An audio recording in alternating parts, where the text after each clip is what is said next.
Time you see the word Lord in all capital letters, that's Yahweh. So for the rest of this video, I'm going to replace that with Yahweh as I go through the scriptures.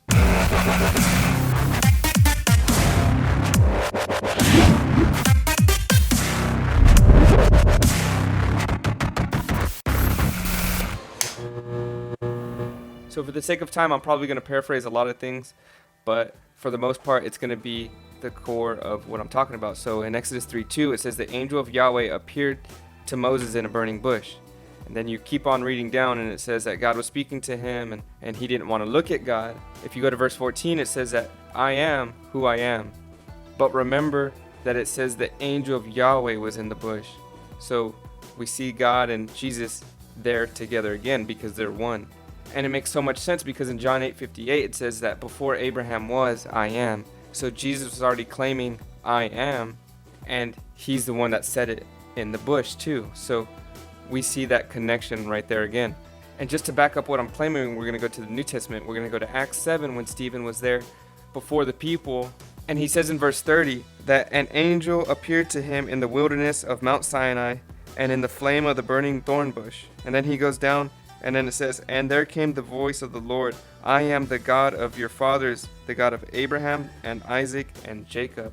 So we already have confirmation from Stephen in the New Testament, and we clearly see it in the Old Testament. But now we're going to jump to Judges 2. And in the first verse, you see that the angel of Yahweh is there. And this is what he says. I brought you up out of Egypt and led you to the land which I had sworn to your fathers. I said, I will never break my covenant with you. So the angel of Yahweh says, I made that covenant with you. I led you out the land. And if you jump down to verse 2 on the very end, he says, but you have not obeyed me. So the angel of Yahweh is saying, you have not obeyed me.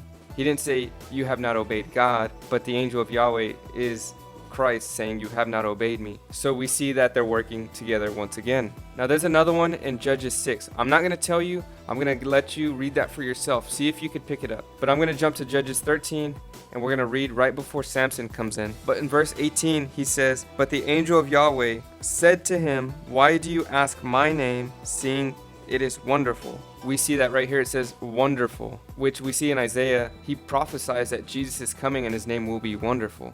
So that's also another clue that Jesus is in the Old Testament once again. And in verse 20 it says that the angel of Yahweh ascended in the flame of the altar because they offered a sacrifice. Manoah and his wife, they said, we're surely gonna die. Why did they say that? Because it says that no one can see God and live. So they thought that they were going to die because they had seen God, but they saw the angel of Yahweh. So now the next one is Zechariah 3. We start in verse 1 and it says, then he showed me Joshua the high priest standing before the angel of Yahweh and Satan standing at his right hand to accuse him. So he sees the angel of Yahweh and Satan. Then Yahweh said to Satan, Yahweh rebuke you, Satan. Indeed, Yahweh who has chosen Jerusalem rebuke you. So he's standing before the angel of Yahweh, and Yahweh says, Yahweh rebuke you. Why doesn't he say, I rebuke you? So we already see that plurality once again. Jesus and God is there at the moment. Now you're probably thinking, okay, you're Jesus and God, but why haven't you spoken about the Holy Spirit?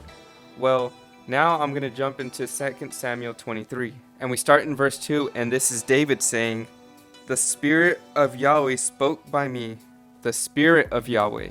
It didn't say Yahweh, but the Spirit of Yahweh. And it says, and his word was on my tongue. So we see that the Holy Spirit is doing the same things that he does in the New Testament. We see that he came upon the kings in the Old and he spoke through them and the prophets. And in the New Testament, he speaks through Peter, he speaks through all the apostles, and he speaks through people today. So now in verse 3, he says, the God of Israel said, the rock of Israel spoke to me. So we see here in verse 2, the Holy Spirit spoke by me, and in verse 3, God of Israel said. And so we see that the Holy Spirit and God are speaking as one. And just to back this up, Jesus, God, and the Holy Spirit are one, because like I've taught before, that Deuteronomy 6:4, that Yahweh our God is one, but that one word is echad in the Hebrew, which means a plurality of one. Just like the man and woman, they become one flesh, they become echad, they become one. It's two but one. But we see that God is described like that in every part of the Old Testament. That's it for today. If you want to talk about these things a little bit more, we can talk about it, because I know there's a lot in the Old Testament that we can see and review over this.